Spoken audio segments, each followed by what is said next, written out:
பிரத்யேகமான திருமணப்பட்டு விவாஹா தி சென்னை சில்க்ஸ்.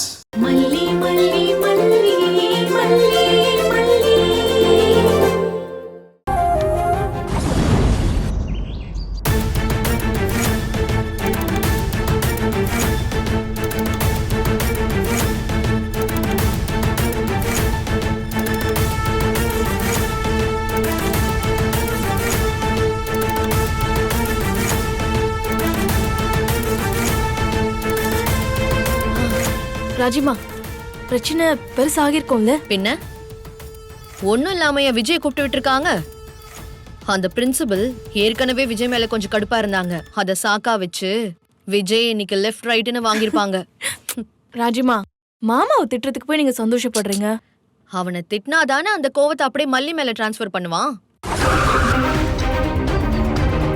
ஏய் வந்துட்டாங்க, அப்படியே உட்காந்து கேஷுவலா இருக்கிற மாதிரி இருப்பவா.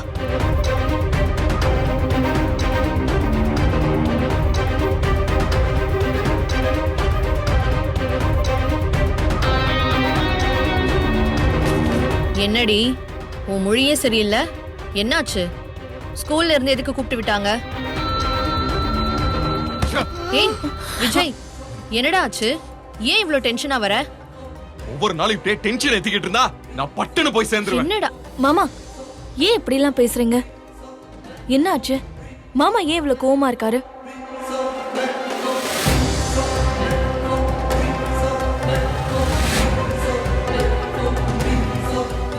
என்ன ஆச்சுன்னு சொல்லு விஜய், எனக்கு அப்படியே பதட்டமா இருக்கு. இவ பண்ற வேலைகளை எனக்கு ஒவ்வொரு நாளும் தலைகுனிவுதான்க்கா.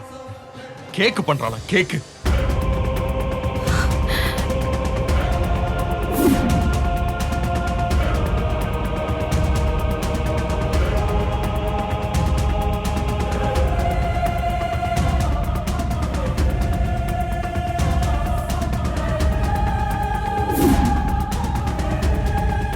ஏன் மல்லி உனக்கு இந்த வேண்டாத வேலைலாம்? இவளால தினமும் ஒரு பிரச்சனைக்கா. வீட்ல இருந்தா பிரச்சனை, கோயிலுக்கு போனா பிரச்சனை, ஆபீஸ் போனா பிரச்சனை, ஸ்கூல்லயும் பிரச்சனை. பிரச்சனை பிரச்சனை பிரச்சனை பிரச்சனை இல்லாத இடமே கிடையாது. ஒண்ணு மாத்தி ஒண்ணுன்னு வரிசையா என்ன சாவடிக்கணும்னே முடிவு பண்ணிட்டா இவ. அப்படியெல்லாம் இல்லங்க, தயவு செஞ்சு இப்படி பேசாதீங்க. டாடா, மல்லிமா உங்ககிட்ட சாரி கேட்டுட்டு தானே வந்தாங்க. வேணும்னு யாராச்சும் செய்வாங்களா எப்படி? ஏ மல்லி, நீ எல்லாம் கேக்கையே சென்னைக்கு வந்துதான் பாத்திருப்ப. எதுக்கு உனக்கு இந்த தேவையில்லாத வேலையெல்லாம்? பிள்ளைங்களோட உசுர்ல விளையாடி இருக்க. அக்கா, இனிமே இந்த வீட்ல இவ கேக்கே செய்ய கூடாது. ஏய் விஜய், ஏய் மாமா, இல்லடா மாமா, எங்க போற விஜய்? என்ன மல்லிமா?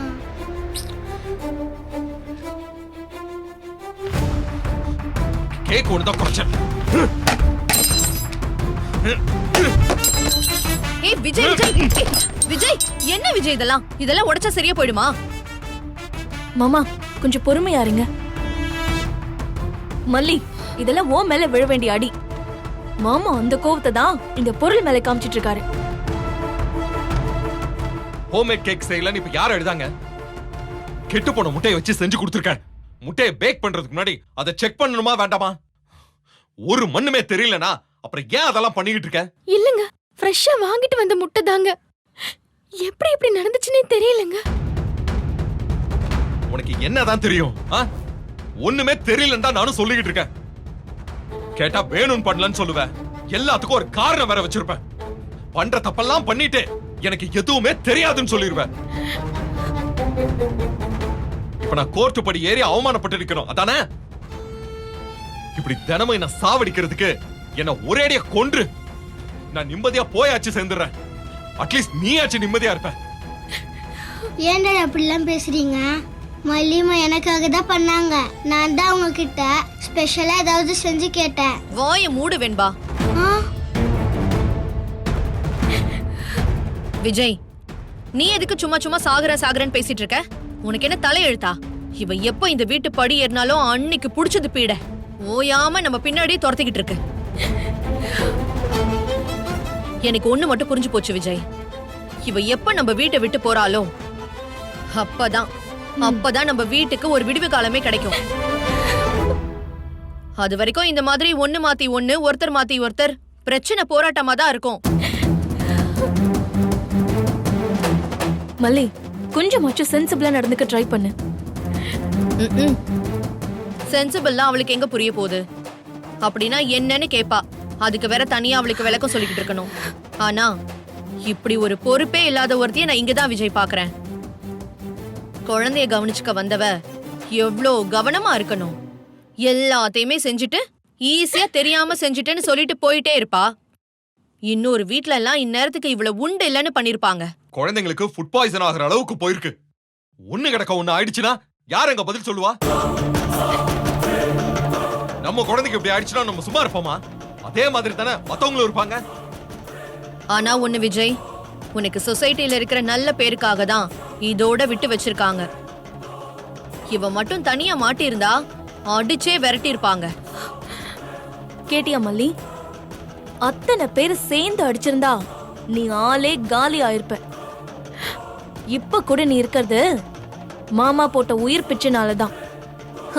உனக்கு எங்க அதெல்லாம் புரிய போகுது? இல்லங்க, நான் பார்த்து தான் பண்ணேன், கவனமா தான் பண்ணேன், வேணும்னே பண்ணல. இதுதானே சொல்ல போற? ஒவ்வொரு பிரச்சனை வரும்போது இததான் சொல்லிக்கிட்டு இருப்ப. இங்க பாரு, அடுத்து யாரு டார்கெட்? அதுக்கு என்ன பிளான் வச்சிருக்க? என்ன கேஸ் குடுக்கற மாதிரி ஏதாவது ஐடியா இருக்கா? எல்லாத்தையும் நீ சொல்லிட்டேன்னு வச்சுக்கோயேன், நாங்களும் கொஞ்சம் ப்ரிப்பேர்டா இருந்துப்போம்ல. அக்கா, இவகிட்ட பேசி என்னக்கா யூஸ்? ரஞ்சிதா, இனிமே கிச்சன்ல கேக்குங்கிற பேச்சுக்கே இடம் இருக்க கூடாது. எல்லாத்தையும் தூக்கி வெளியில போடு.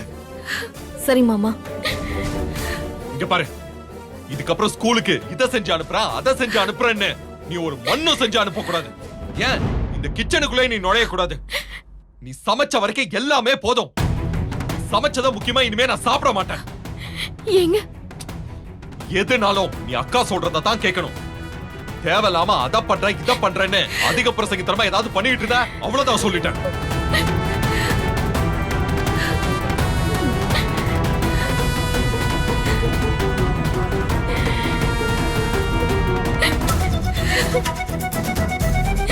சாரி மல்லியம்மா, என்னால தானே இதெல்லாம். சாரிம்மா. இல்லடா,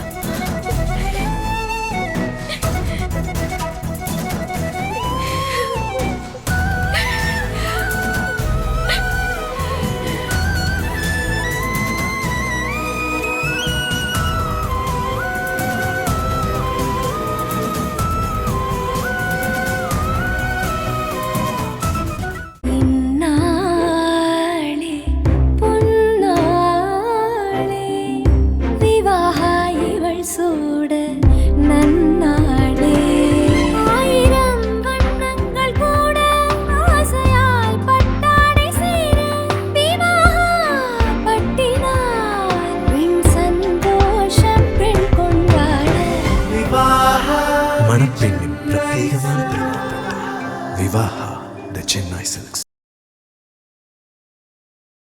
இந்த வீடியோ உங்களுக்கு பிடிச்சிருந்தா லைக் பண்ணுங்க, ஷேர் பண்ணுங்க, காமெண்ட் பண்ணுங்க. மறக்காம சரிகமா டிவி ஷோஸ் தமிழுக்கு சப்ஸ்கிரைப் பண்ணுங்க.